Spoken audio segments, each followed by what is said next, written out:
bienvenue parmi les Digital Doers, le podcast de ceux qui font le e-commerce. Je vous propose de nous intéresser à un aspect particulier de l'achat en ligne, celui du paiement fractionné. En effet, les consommateurs veulent avoir le choix dans les solutions de paiement et le paiement fractionné en fait partie. Avec un enjeu de taille, le moins de friction possible au moment du checkout. Quelles sont les solutions existantes? Comment les besoins évoluent-ils? Pour en parler aujourd'hui, j'ai le plaisir de recevoir Corinne Auchard, CEO d'Honnet France. Honnet est une banque en ligne créée en 1983, ça commence à remonter, par le groupe Auchan et qui vient très récemment de s'associer à la banque BPCE. Bonjour Corinne, avant qu'on ne parle paiement fractionné et e-commerce, pourrais-tu te présenter en quelques mots? Bonjour, donc Corinne, donc je suis directrice générale de Honnet France, j'ai 49 ans. J'ai fait une école de commerce qui est l'IESEG et j'ai démarré, ma carrière dans tout ce qui est risque management, donc dans une partie très expertise de la banque, donc la gestion du risque de crédit. Et j'ai rejoint d'abord Finaref pendant 4 ans. Finaref qui était la société financière du groupe PPR, donc qui accompagnait un certain nombre d'enseignes telles que La Redoute, la Fnac, Cyrillus, Verbaudet, pour proposer à leurs clients, des solutions de paiement associées à de la fidélité enseigne.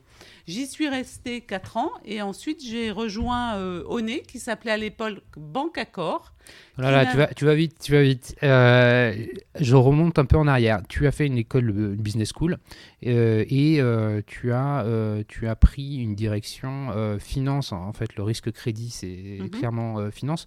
C'est une des options qui est souvent prise à la suite des business schools. Qu'est-ce qui t'a motivé dans cette décision-là? Est-ce que tu avais fait des stages ou est-ce que la matière finance était quelque chose qui te motivait? Alors, je suis arrivée dans le risque de crédit un petit peu par hasard. J'ai fait une école de commerce, mais j'avais beaucoup de goût pour les maths, les stats, les chiffres. Tu as fait un bac scientifique? J'ai fait un bac scientifique, effectivement. Et en fait, j'ai eu l'opportunité de faire un stage chez Finaref en 4e année, dans le risque de crédit. Et j'ai complètement découvert ce métier que je ne connaissais pas du tout et qui était un métier qui était peu connu à l'époque.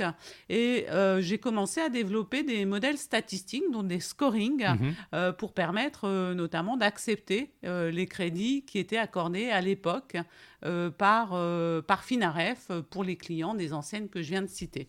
Donc j'ai fait ce stage pendant 6 mois. En dernière année, je me suis donné la possibilité de découvrir autre chose. J'ai fait un stage chez Norauto. À l'époque, c'était dans la location de véhicules. Parce qu'on sentait déjà à l'époque un changement de comportement ça a mis du temps, mais qui allait arriver entre la possession et la location des véhicules. Donc j'avais fait un mémoire là-dessus. Et puis à la fin de mes études, finalement, Finaref a proposé de m'embaucher. J'y suis allée. Qu'est-ce qui t'a plu en fait dans le côté analytique parce que c'était un peu ça, hein, oui, c'est ça. Dans le risque crédit, c'était quoi? C'était le modèle mathématique, c'était... À l'origine, c'est le modèle mathématique, la technicité, la complexité en fait qu'il y avait derrière de ce métier qui était un métier quand même nouveau, qui était de la capacité de donner du crédit sans connaître son client, à partir de données que nous collections, et notamment de données de la Redoute. Donc, on utilisait des données, je me souviens.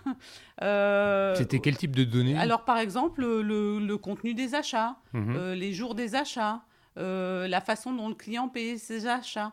Tout ça nous permettait de précibler les clients La Redoute et de leur proposer ce qu'on appelait à l'époque la carte kangourou, qui était qui était une carte qui permettait aux clients, en fait, d'acheter les produits sur le catalogue et de ne payer qu'après la réception de ces produits.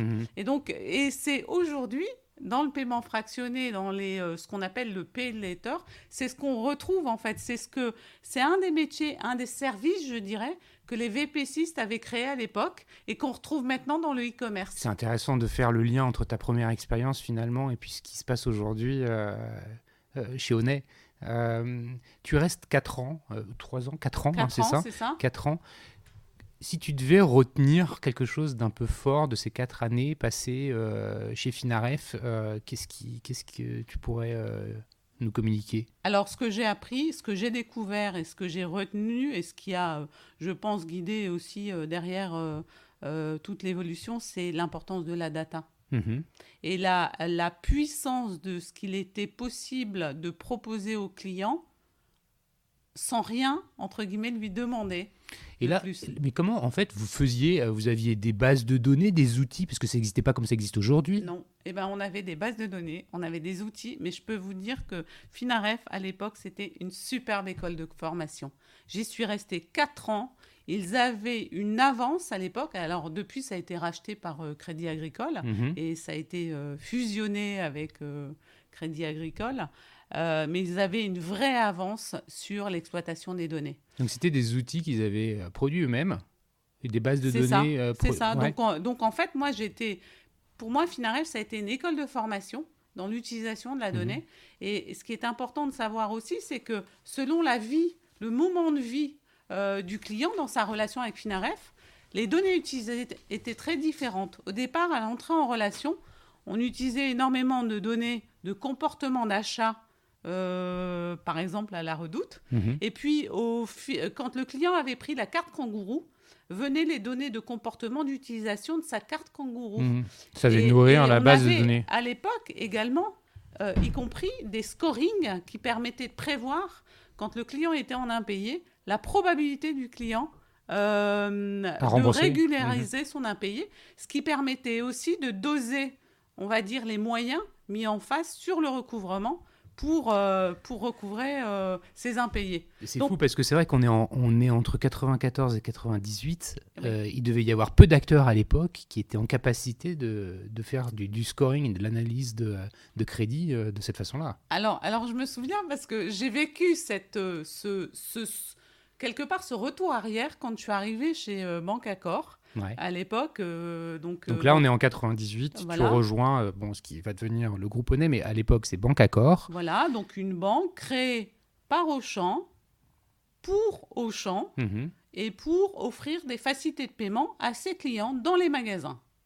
Donc, c'était l'offre. Il y avait une carte qui était une carte Auchan qui permettait aux clients d'acheter sa télévision, son ordinateur, sa machine à laver en plusieurs fois. Et progressivement, Auchan y a adossé, on va dire, un système de fidélisation qui permettait de fidéliser le client à l'enseigne. Donc, c'était un outil, non seulement un service de solution de paiement, mais aussi de fidélité pour le client. Et quand je suis arrivée chez... C'est ça qui t'a motivé à aller chez Banque Accor? C'est quoi la raison qui t'a fait changer? En fait, chez Finaref était une superbe école de formation, mais je suis très curieuse par nature, et je savais que rester dans une expertise n'était pas forcément ce que je recherchais. Je recherchais... d'acquérir plusieurs expertises et de les mettre au service d'un sens ultime. Et quelque part, creuser le sillon dans cette expertise du risque de crédit, c'était important pour moi, mais ce n'était pas suffisant. J'avais envie... et Finaref ne proposait pas à l'époque de parcours un petit peu disruptif, ce que j'ai trouvé chez Honnay. C'est pour ça que j'y suis toujours, parce que j'ai fait un petit peu tous les métiers. Alors, tu rentres chez Banque Accor pour faire du risque crédit encore? Alors, oui, parce qu'en fait, Banque Accor avait un partenaire qui était Auchan, une solution, une offre qui était la carte Auchan, et c'était tout. Et quand je suis arrivée, j'ai eu l'impression de faire un retour arrière. Ce qui a été passionnant, c'est qu'on a tout construit, en fait. Oui, parce qu'il n'y avait pas vraiment d'analyse. Donc, il y avait un score qui servait à tout, à l'acceptation, à la gestion, au recouvrement. Le recouvrement était complètement manuel, rien d'automatique. Donc pas d'envoi de courrier en automatique, pas de stratégie de déclenchement de stratégie d'appel, pas de stratégie de passage selon dans des recouvrements, on va dire, différenciés. Donc tout ça n'existait pas. Et en fait, ce qui m'a plu, c'est cette aventure de devoir construire tout ça en mettant à profit ce que j'avais appris chez Finaref et en recréant tout ça de zéro pour Banque Accor. Tu as fait ça seul ? Non, avec une équipe. Donc je suis arrivée au risque quand même il devait y avoir 3 personnes, ce qui n'est plus du tout le cas aujourd'hui. C'était 3 personnes, un pays, un produit, une enseigne. Et j'ai vécu pendant 6 ans, puisque je suis restée 6 ans en France chez Banque Accor, le lancement des autres enseignes, donc notamment les enseignes de ce qu'on appelle l'AFM, donc de l'association familiale Mullier, de la galaxie Mullier, donc notamment Leroy Merlin, Noroto. C'est-à-dire la duplication en fait de ce qui avait été produit pour Auchan dans les autres enseignes. Voilà, exactement. D'accord. Il y avait une forme de mutualisation quand même, j'imagine. Bien sûr, puisque l'expérience acquise sur cette enseigne a permis aussi de l'offrir très rapidement à ces autres enseignes, mais d'aller chercher aussi des profils de clients différents et donc d'enrichir notre data. Voilà, c'est ça. Et donc notre capacité à adapter notre réponse à des profils clients différents. Donc vous aviez un réceptacle pour la data.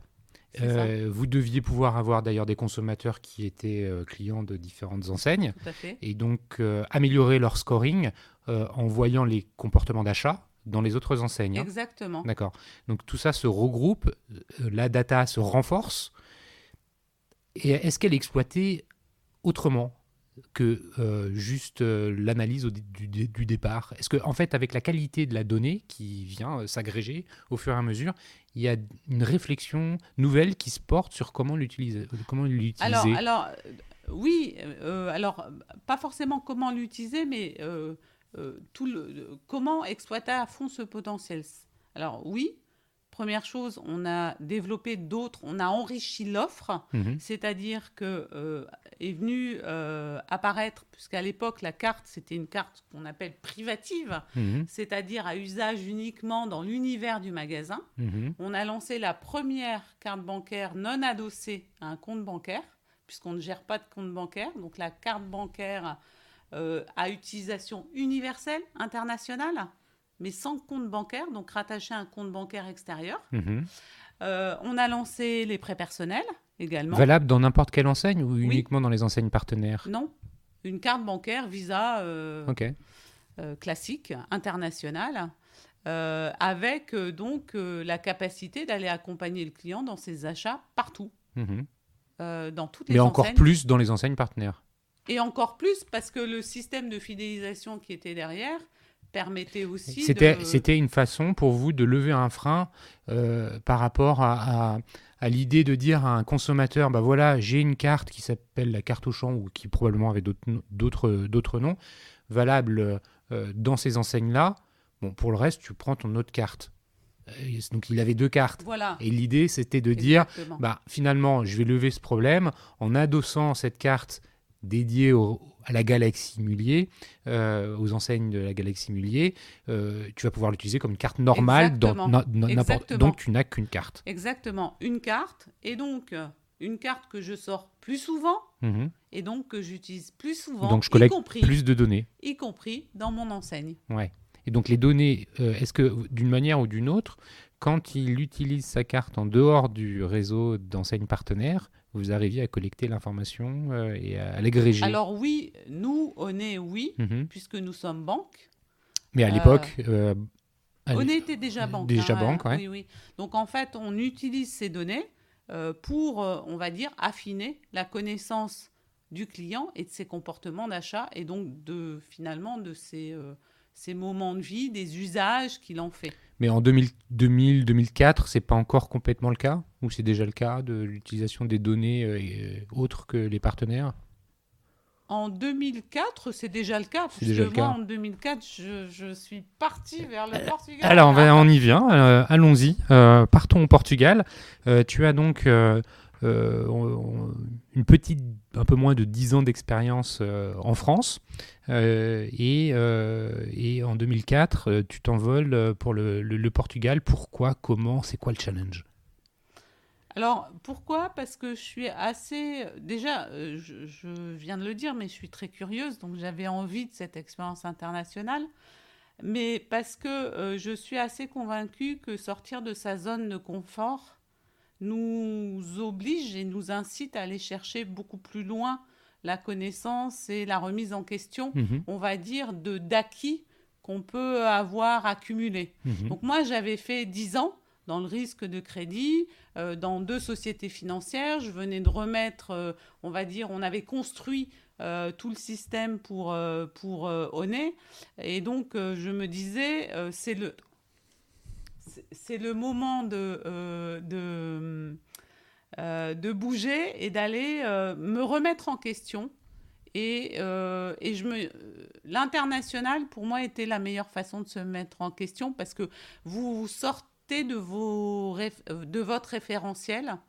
Vous allez chercher une culture différente, un environnement différent, des pratiques différentes. Alors là, je comprends complètement. Intellectuellement, mais il y avait déjà quelque chose au Portugal? Alors oui, on avait une activité au Portugal qu'on gérait en coopération. On avait une JV, une joint venture, avec Cofinoga. D'accord. Et en fait, on venait de décider de continuer à développer seul cette activité. Donc en fait, j'y suis partie avec ma casquette de maîtrise de risque, puisque la maîtrise de risque était gérée par Cofinoga, donc il fallait réinternaliser tout ça. Et en fait, je suis partie, alors ça va peut-être vous surprendre, mais aussi comme directrice informatique et organisation. Je n'avais jamais fait ça. Quand tu arrives c'est à Lisbonne? Oui, c'est à Lisbonne. Quand tu arrives à Lisbonne, il y a quoi sur place? Tu t'appuies sur quoi comme... Il y a la moitié d'une banque. C'est-à-dire que dans tous les métiers d'une banque tels que nous, on fait notre métier, donc vous avez du marketing, de la finance, des ressources humaines, de la gestion de risque, de l'organisation, de l'informatique. En fait, il n'y avait que la moitié, c'est-à-dire grosso modo, il y avait la partie relations clients et le marketing. D'accord. Puisqu'en fait, nous gérions, côté Onet, toute la relation avec les enseignes présentes là-bas au Portugal, notamment Auchan, front mais office. aussi Leroy Merlin, Decathlon. Donc toute la partie front office. Toute la partie back office était chez Cofinoga.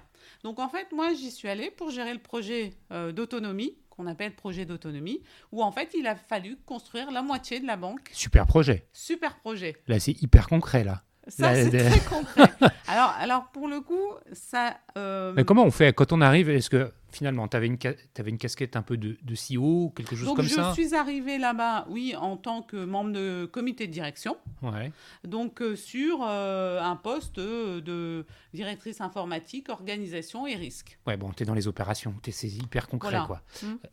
Comment tu fais pour commencer, tu es obligé de recruter, j'imagine. T'es obligé. Et tu parles portugais? Non, je parle pas portugais et je fais mon premier discours en portugais. Wow. J'ai pris 10 heures de cours et j'ai fait mon discours d'arrivée en portugais. Je sais. T'as une bonne mémoire, tu l'as appris par cœur? Alors, tu savais ce que tu disais? Je suis pas sûre qu'ils aient tout compris parce que je pense pas que j'ai l'accent qui convenait à l'époque, mais bon.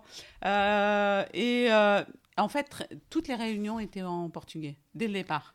Mais alors, ça, c'est un sacré challenge quand même, quand on ne parle pas du tout la langue. Alors, les langues latines, pour avoir vécu d'autres choses, c'est quand même plus facile.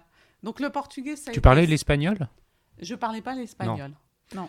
Bon, c'est quand même un effort. C'est vrai qu'en termes de sortie de zone de confort, là, tu es au top. J'ai vécu 6 ans au Portugal, ça a été 6 ans... C'est pour ça, je suis restée... C'est vrai que maintenant, ça fait plus de 20 ans que je travaille chez Onet. Mais finalement, j'ai vécu plusieurs vies professionnelles. Mais bien sûr, et c'est ça qui est hyper intéressant. Et c'est pour ça que j'y suis restée aussi. Ouais, je comprends.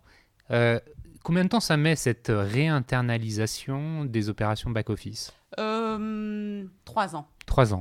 Puisqu'en fait, il a fallu construire un système informatique. Ouais. Et est-ce que là, tu pouvais t'appuyer sur ce qu'Onet proposait en France ou ailleurs? Alors non, on a reconstruit From scratch. on a construit un système. On a géré une migration. Ouais. On avait 600 000 clients à l'époque. Mhm. Donc une migration où en fait, vous êtes dans un univers qui est un univers magasin. Mhm. Donc en fait, vous avez 600 000 clients hyper actifs qui ont une carte et il est hors de question que leur carte ne passe pas en magasin. Mhm. Et donc tout l'enjeu, ça a été de reconstruire un système qui soit et faire une migration pour ces 600 000 clients sans que le client s'en aperçoive. Ouais, sans couture, hein, que Voilà. tout passe. Et ça s'est bien passé, mais on a mis 3 ans. De ces 3 premières années au Portugal, quel est le souvenir le plus saillant qui te viendrait à l'esprit? Qu'est-ce que tu as retenu? C'est quoi un souvenir symptomatique de ces trois années riches en déploiement? Alors, je dirais 3 choses. Le moment que je retiens le plus, c'est le jour où vous voyez passer en live le paiement sur votre système. Alors là, vous criez victoire. Ouais, ça fonctionne. Ça fonctionne. Ouais. Ça, c'était un moment et je le garderai en tête toute ma vie, Ouais. je pense.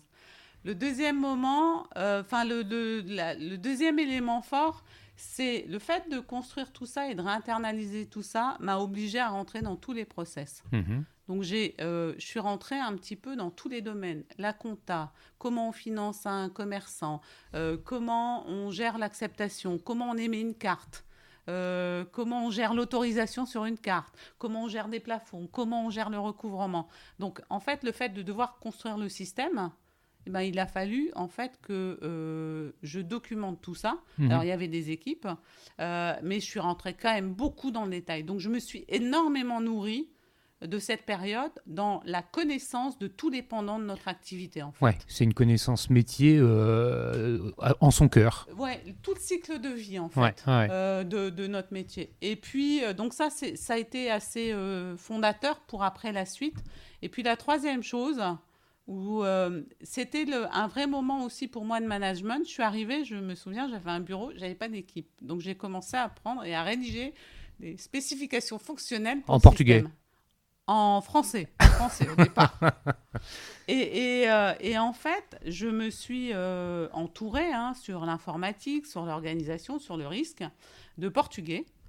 Et là, j'ai compris que, en fait, quand vous managez, rien ne sert d'aller vous-même monter en expertise. Il faut s'entourer d'experts. La force d'un manager, c'est de savoir s'entourer d'experts plus forts que lui. Sur des verticales. Voilà. Et en fait, ça a été important pour la suite aussi, pas sur la dimension connaissance métier, mais plus sur la dimension management. Et la richesse, la satisfaction que j'en ai retirée de voir ensuite toutes les personnes que j'ai recrutées évoluer au sein du groupe Onet, ça a été aussi... c'est un beau témoignage. C'est un beau témoignage. Et alors, les 3 années qui suivent ces 3 premières, donc c'est les trois dernières au Portugal, hein, c'est ça, sur les 6 ans. Oui. C'est quoi? C'est la montée en puissance. Là, tu passes plutôt côté front, côté déploiement, prise de part de marché. C'est quoi les enjeux? Donc en fait, effectivement, j'ai laissé tout ce que je venais de faire et j'ai laissé surtout mon métier d'origine. Donc je n'ai plus fait de risque. Donc ça, je l'ai laissé et je suis passée justement plutôt dans... on va dire...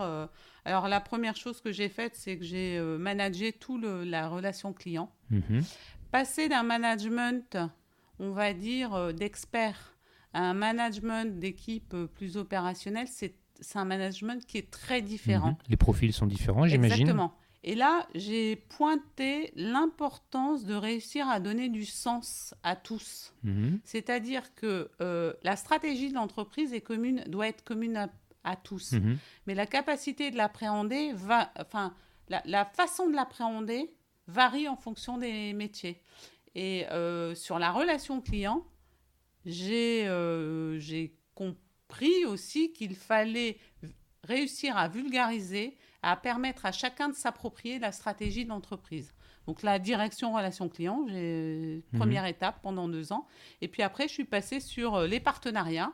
Et puis les ressources humaines. J'ai fait Ah ouais, bon, voilà, t'as tout vu en fait. Je pense que j'ai fait un peu tous les métiers de. Après le Portugal, tu continues ton expérience internationale et puis tu rejoins la filiale Hongrie-Roumanie, hein, c'est un duo de pays en tant que DG, c'est ça? C'est ça.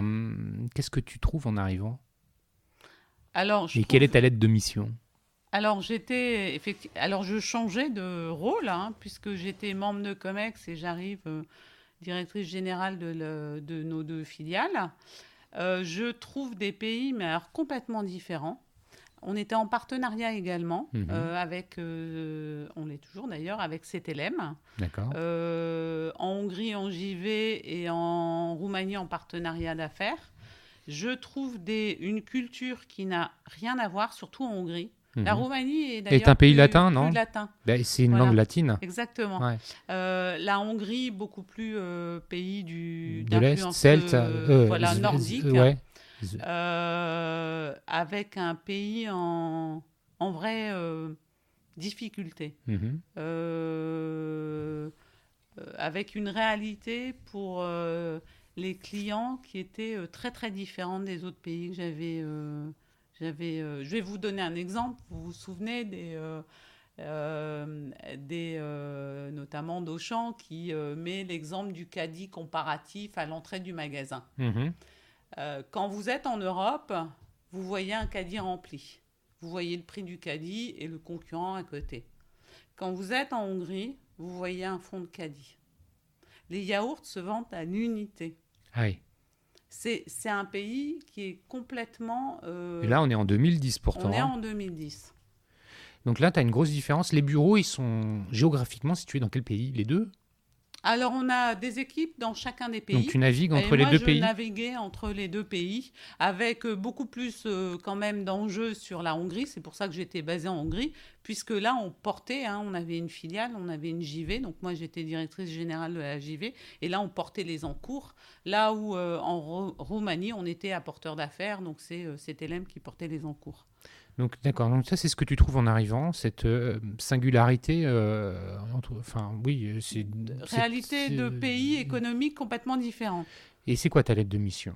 Alors, ma lettre de mission, c'est de trouver justement la stratégie qui va nous permettre de nous développer dans ces pays.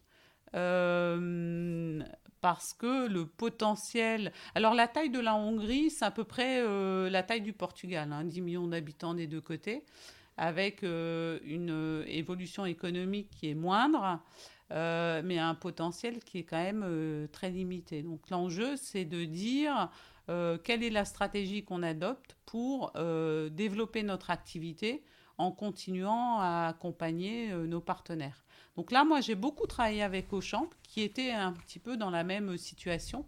Et en fait, on a eu la chance d'ensemble de mener le rachat de Cora en Hongrie. Enseigne du Nord, Cora. Voilà, donc qui a été racheté par Auchan en Hongrie. Et donc là, j'ai vécu une nouvelle aventure, c'est-à-dire l'intégration, le développement, mais par le développement de notre enseigne partenaire. Donc là, vous devez être à leur côté pour dire les clients Cora, comment on les accompagne, comment on aide les Auchan à faire comprendre que Auchan, Cora devient Auchan. Donc là, on réussit à fidéliser par le paiement. Ok, donc on utilise le paiement comme étant le lien entre les 2 structures. Exactement. D'accord.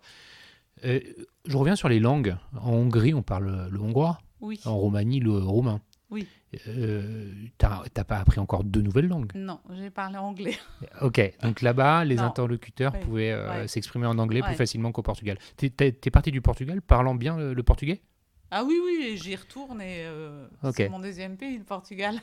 Tu restes 3 ans en Hongrie, Roumanie, pour après faire un changement qui est encore plus radical en termes de pays, puisque tu rejoins en 2013 la Chine. Là, il y a un gap culturel qui est encore plus fort que la différence qui peut exister entre le Portugal et la Hongrie. Oui. Explique-nous comment les choses se sont organisées pour que le pourquoi et le comment de ce départ vers la Chine en 2013. Et pourquoi, pour y faire quoi? Alors, quand j'étais en Hongrie et Roumanie, en fait, rapidement, au bout des 3 ans, s'est dessinée la nécessité de, on va dire, séparer les deux pays et d'avoir un DG sur chacun des territoires. Moi, au bout de 3 ans, je me disais, me concentrer sur un des deux territoires, ça me paraissait, on va dire, limitant par rapport à ce que je venais de passer comme année. Et donc, j'ai eu envie de continuer l'aventure internationale et je me suis dit, j'ai démarré en France, j'ai fait des pays latins, j'ai connu une culture un peu nordique. J'ai soif d'apprendre des autres et de remettre en cause nos réflexes, nos schémas mentaux. Et je me suis dit, il faut que j'aille en Asie pour compléter tout ça. C'est pas faux. Et il s'avère que Onet avait une filiale en Asie depuis 10 ans, hein, donc ça faisait quand même quelques années que cette filiale existait, qui était en difficulté, on n'arrivait pas à rentabiliser l'activité. Elle était en JV, comme souvent c'est le cas avec les... Non, on n'était pas en JV, on était en nom propre. Mais avec un modèle qu'on ne trouvait pas, une stratégie qu'on ne trouvait pas. Donc j'ai proposé à Onet en disant mais il y a quelque chose à faire. Moi j'ai envie de bouger et j'irai bien en Chine. Et comme il n'y avait quand même pas beaucoup de doigts qui se levaient pour la Chine, bah, naturellement j'y suis partie. C'était à Pékin ? C'était à Shanghai. Shanghai, énorme ville. Donc ils te disent bah génial, t'es partante, bah tu vas y aller et tu vas y aller pour faire quelque chose. Alors on comprend que dans ce que tu nous expliques qu'effectivement la Chine n'est pas le pays qui se porte le mieux. Qu'est-ce que tu trouves en arrivant et qu'est-ce que tu dois mettre en place ? Alors ce que je trouve c'est on va dire une tentative d'essayer de lancer une activité telle que on l'avait en Europe, donc avec une carte de paiement en plusieurs fois, avec de la fidélisation enseigne. D'accord. Faite avec un partenaire bancaire. Et puis je trouve 2 projets.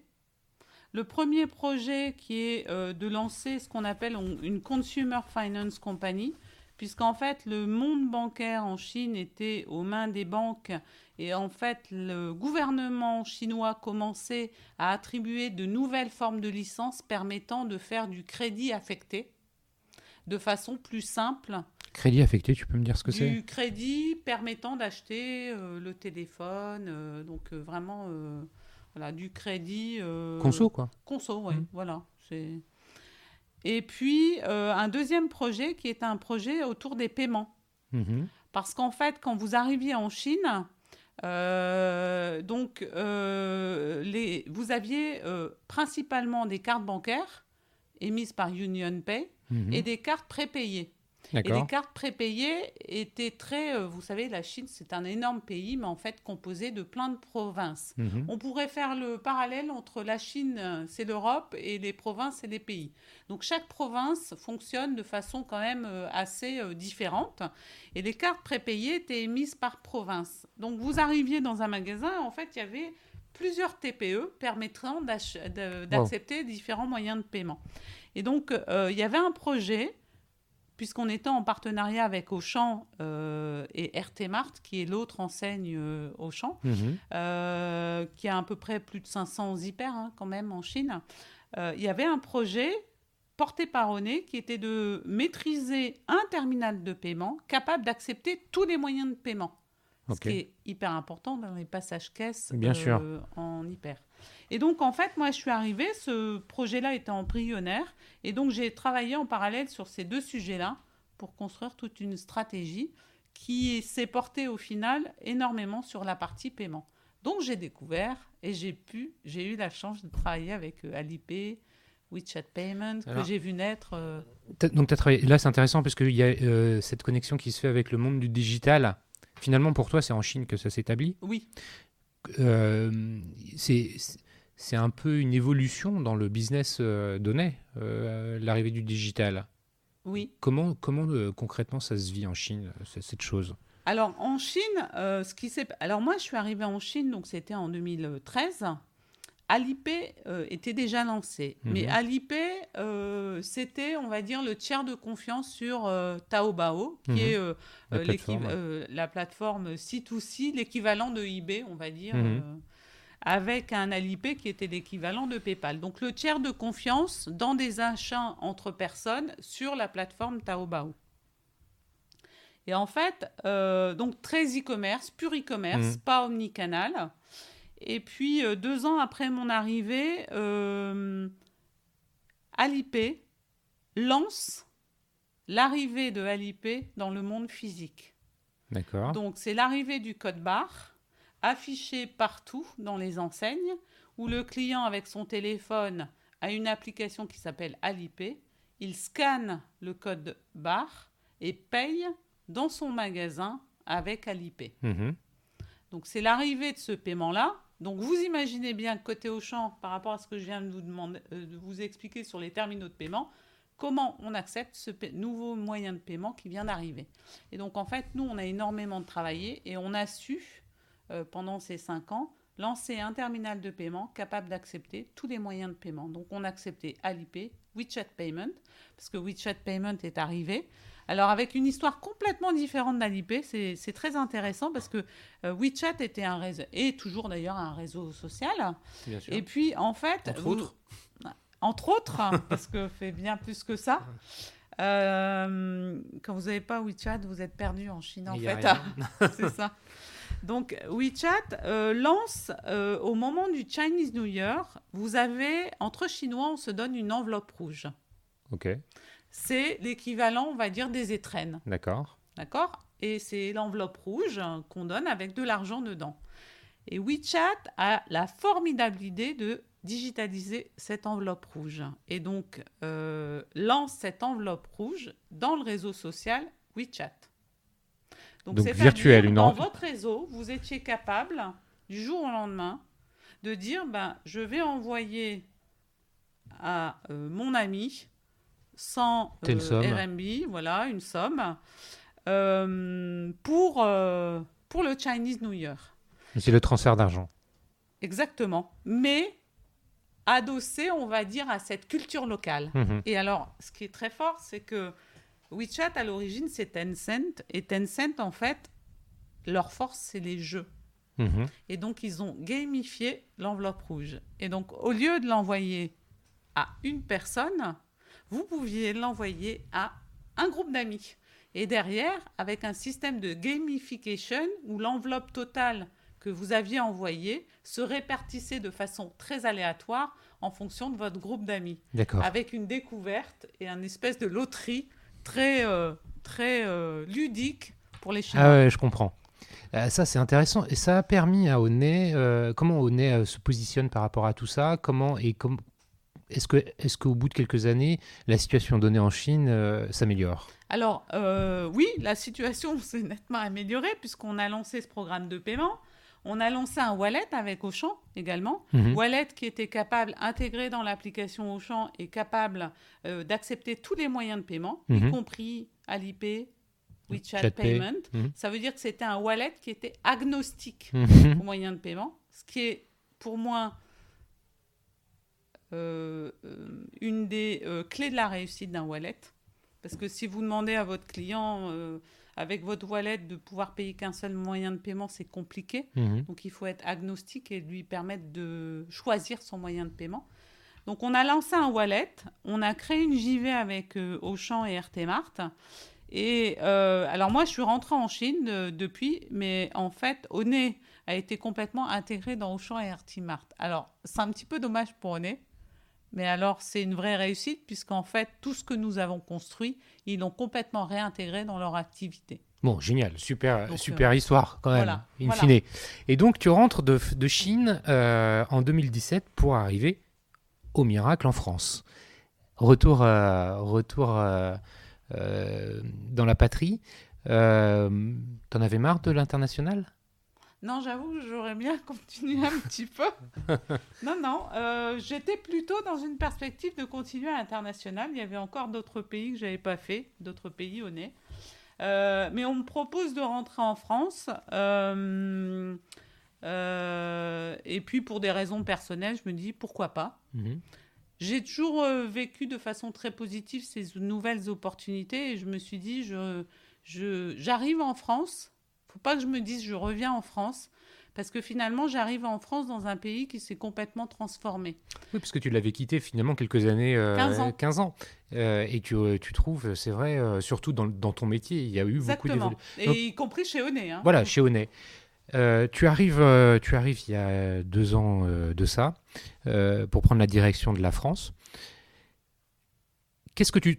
Toujours la même question, qu'est-ce que tu trouves et quelle est ta lettre de mission? Avant qu'on parle de façon plus large de le paiement en plusieurs fois Alors, France. je trouve un pays qui s'est complètement transformé avec un e-commerce qui a complètement révolutionné, on va dire, le commerce français. Avec Onet qui a basculé complètement, mais complètement basculé, on va dire, d'un univers qui était pur magasin, on parlait des cartes, on parlait, voilà, Très à retail, un univers qui est devenu complètement digital. Et donc, où Onet a, il y a 10 ans d'ailleurs, créé une solution qui était une solution construite que pour le e-commerce à l'origine, qui est ce qu'on appelle le paiement fractionné. Puisqu'en fait, quand le e-commerce est arrivé, qu'est-ce qu'on faisait? On faisait des cartes de paiement où le client, grâce à sa carte de paiement, avec des facilités de paiement. Sauf que le onboarding pour une carte de paiement, c'est hyper compliqué.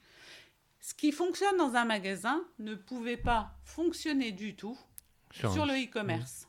Puisqu'en fait, on aurait détérioré complètement les taux de conversion sur la partie paiement des e-commerçants. Et donc, Onet, fort avec son ADN de commerçant, parce qu'on a quand même été créé par des commerçants, on est plus commerçant que, je dirais, banquier, se dit, on ne peut pas, ce n'est pas la réponse. Donc, quelle réponse apportons-nous? C'est là qu'arrive le paiement fractionné. On se dit, le client est en train de faire un achat sur le e-commerce.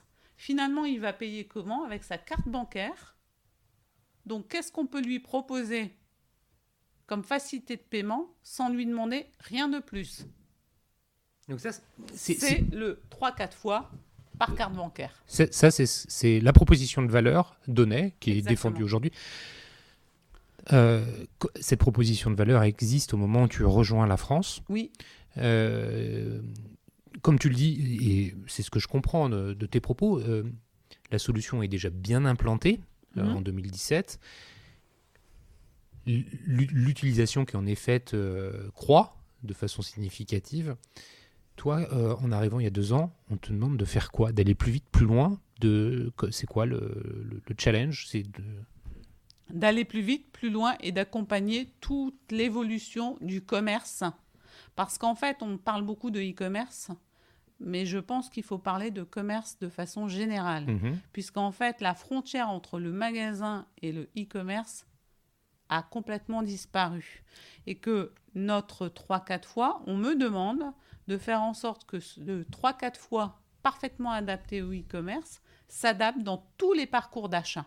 C'est-à-dire de faire en sorte que notre avance sur le 3-4 fois, on la garde avec toute l'évolution du commerce. C'est-à-dire, première chose, le e-commerce, à l'origine, c'est un site commerçant.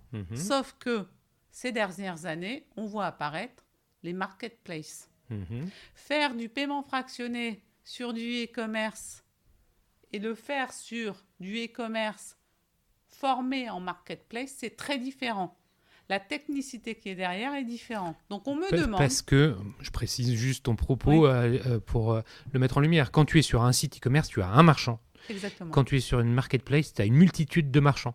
Donc, le flux bancaire, il est réparti entre les différents marchands. Le contenu du panier peut être un contenu de panier avec des produits qui viennent de différents commerçants. Il faut savoir gérer le paiement fractionné et il faut savoir gérer les retours, les annulations partielles venant de différents commerçants. La capacité de faire tout ça et d'accompagner ces nouvelles formes de commerce, c'est essentiel. On me demande aussi d'accompagner le e-commerce en disant le click and collect apparaît. Comment pouvons-nous faire en sorte que le paiement fractionné accompagne aussi ces nouvelles formes de consommation. Ah, ça m'intéresse beaucoup ce que tu dis. Je viens d'enregistrer une interview avec une personne qui s'appelle Philippe Bianchi, qui a monté Proximis. Proximis, c'est une plateforme e-commerce de commerce unifié. Il ne parle pas d'omnicanalité, mais d'unifié. Pour dire qu'il y a en fait aujourd'hui dans le parcours d'achat un consommateur qui a le choix et qui veut garder ce choix. Il veut commencer son achat peut-être sur son smartphone, le poursuivre sur son ordinateur et le conclure en magasin. En magasin, il veut peut-être ressortir du magasin avec un produit et puis demander à ce qu'un autre lui soit envoyé. En fait, on rajoute beaucoup de complexité. Donc, tu parlais de click and collect. Ça s'intègre parfaitement là-dedans.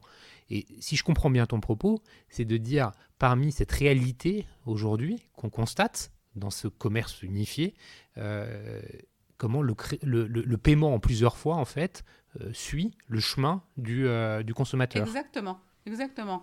C'est tout à fait ça. Sachant que derrière, le paiement fractionné, tout l'enjeu, c'est de savoir le faire, accompagner ces évolutions, mais de le faire en gardant notre force, qui est de savoir accepter avec un taux d'acceptation très élevé. Génial. Et un risque maîtrisé. Alors là, on rentre dans un point qui est clé, alors qui est clé pour vous, mais qui est clé aussi, parce que c'est-à-dire qu'il faut bien mesurer le risque, et qui est clé pour le consommateur, puisque plus ça va vite, plus c'est performant, moins il y a de friction.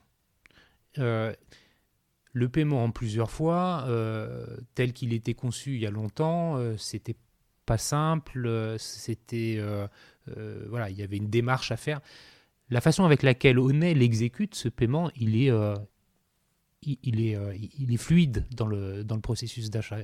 Pourquoi, comment vous avez réussi à proposer une solution qui est, au moment du check-out, aussi intuitive ou, fluide? Alors, première chose, le parcours. Deuxième chose, la data. Ouais. Le parcours... Mais qui sont un peu liés, non? Oui, ils sont liés.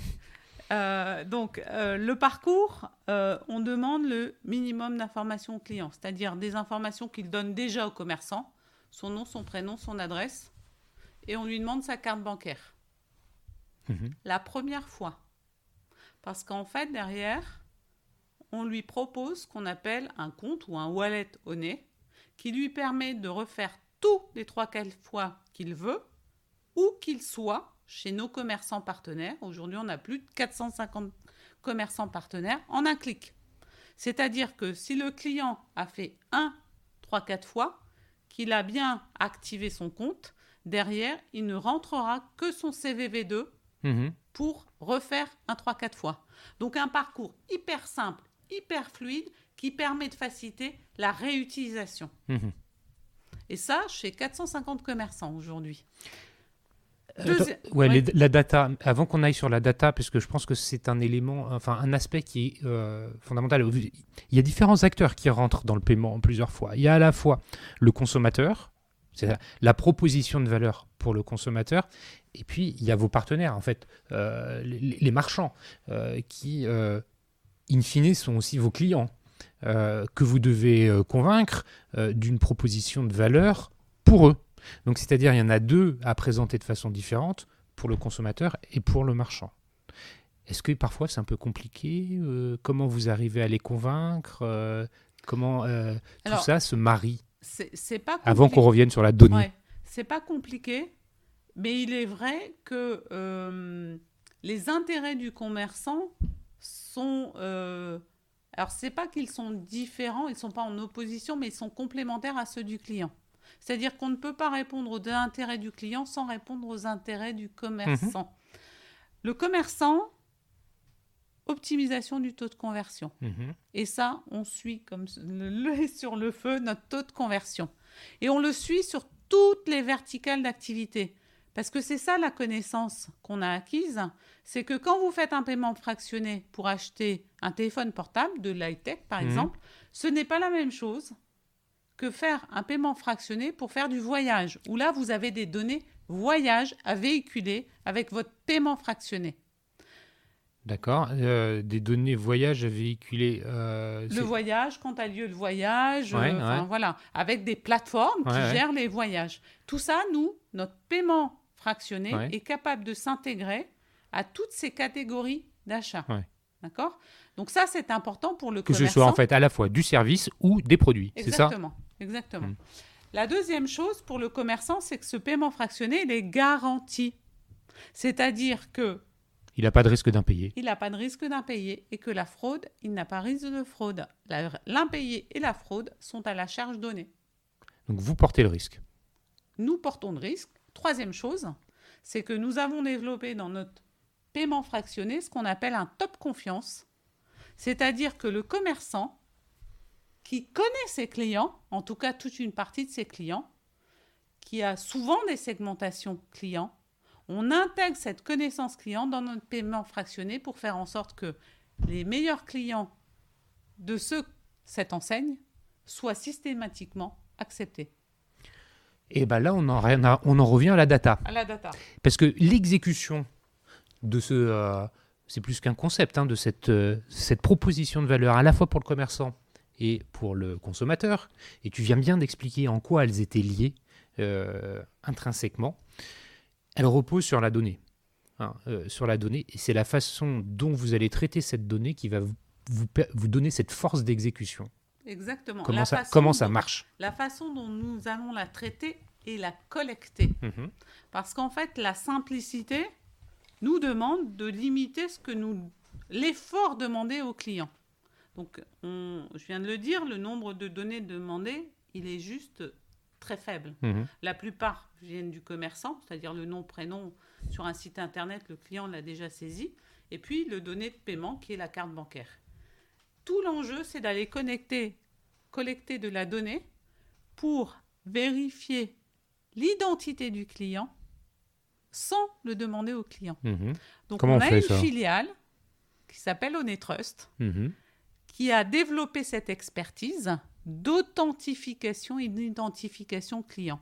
C'est-à-dire l'identité digitale du client, ses profils LinkedIn, Facebook, va nous permettre de vérifier la cohérence des informations que nous avons et que nous récoltons lors de la connexion aux 3-4 fois pour être sûr que le client qui est derrière l'écran, c'est bien celui qui est en train de nous faire le 3-4 fois. D'accord, donc il y a une forme de recroisement, de regroupement des informations clients pour les vérifier. Et de ce qu'on appelle, nous, l'identité digitale. D'accord, donc vous avez une fiche d'identité digitale pour vos consommateurs. C'est ça. On la constitue et on vérifie que la cohérence de tout ça, le niveau de cohérence nous permet d'affirmer que le client est bien le client. Donc aujourd'hui, on a un taux d'acceptation sur le paiement fractionné qui est à 92% en demandant le nom, le prénom et la carte bancaire. D'accord, donc ça c'est la collecte.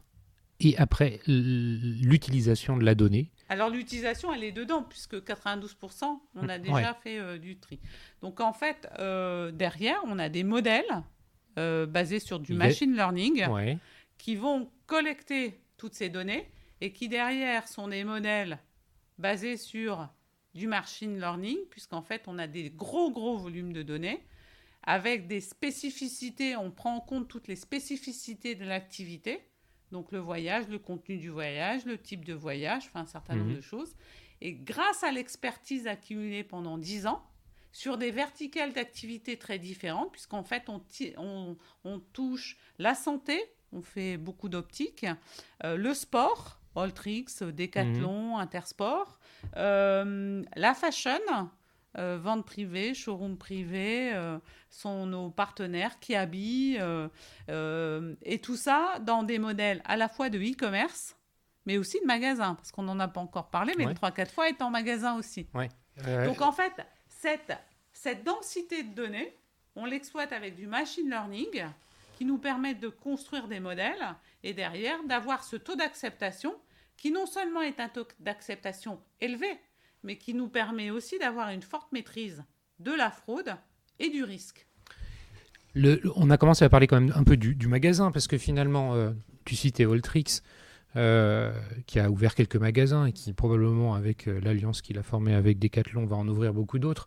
Mais ça veut dire que Alltrix, qui vend des vélos entre autres et de la outdoor, qui est quand même bien connu pour le monde du vélo, qui propose à ses clients le paiement fractionné tel qu'on est l'offre, il va pouvoir le proposer aussi dans son magasin. Oui. Et si on est dans le magasin, l'utiliser en payant dans le magasin, comment ça fonctionne puisqu'on n'a pas une carte monnaie? Non. On a un e-wallet, enfin un wallet, il est virtuel. Comment ça marche dans le magasin qui a un TPE classique de paiement? Comment on fait? Alors, ça ne passe pas au travers du TPE. Ouais. Ça passe au travers de l'application du vendeur, en fait, qui aujourd'hui fait son 3-4 fois comme il ferait un paiement en ligne. En ligne, exactement, avec la carte bancaire du client. Donc ça, c'est le modèle. Et on est en train de tester et de généraliser un nouveau parcours, puisqu'en fait, le mobile du client, avant, il était très orienté e-commerce, mais maintenant, le mobile du client, il arrive en magasin. On voit des tas d'expériences avec « je scanne mes produits, je paye, je sors ». Donc, en fait, nous nous inscrivons dans ces nouveaux, dans l'arrivée du mobile dans le magasin. Et donc, on a un parcours qu'on est en train d'enrichir, qui permet au client, quand il est dans le magasin, de faire son 3-4 fois en toute autonomie sur son téléphone portable.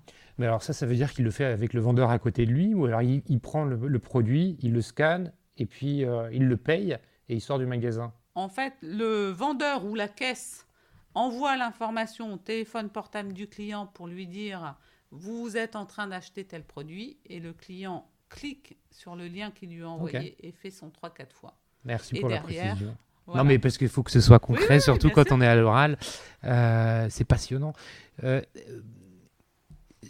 fait, est-ce que c'est ça la tendance que tu observes, qui est mobile first, et que l'expérience d'achat, l'expérience utilisateur, elle est prédominamment posée sur le smartphone? Oui, aujourd'hui, en France, le paiement par smartphone reste limité, mais la tendance que nous percevons, c'est que l'accélération du paiement par smartphone va être une réalité en France. Ouais. Et je pense que l'arrivée et la généralisation du sans contact avec les cartes sans contact, qui est devenu un geste naturel, quotidien. Qui est naturel, voilà. Bientôt, ce geste, au lieu de se faire avec la carte, il se fera avec le téléphone. D'accord.